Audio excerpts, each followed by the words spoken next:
আমাদের দোহারের কার্তিকপুর বাজারের আল মাদিনা সুইটসের দইটা কে কে খেয়েছো? আমি আসলে দোহারের এত এত মিষ্টি শপ থেকে দই খাইছি, বাট এইটার মতো এত অথেন্টিক দই, ক্রিমি দই আমি এই পর্যন্ত কখনোই খাই নাই।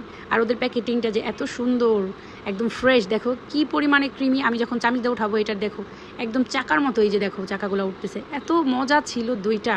আমি কি বলবো, আলহামদুলিল্লাহ। আর তোমাদের সাথে আমি যেই বিষয়টা শেয়ার করার জন্য আসলাম, যদি বাসায় গেস্ট আসে, তখন যদি 2-3টা দই গেস্টরা নিয়ে আসে, তখন বুঝবা যে কী করে দইটা ফ্রিজে রাখতে হবে।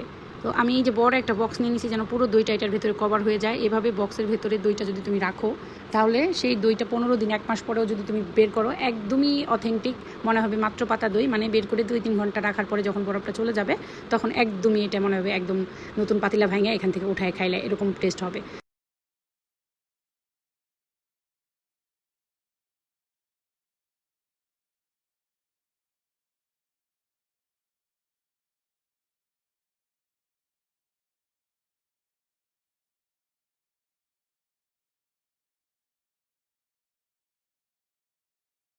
মনে হবে একদম নতুন পাতিলা ভাঙে এখান থেকে উঠায় খাইলে এরকম টেস্ট হবে।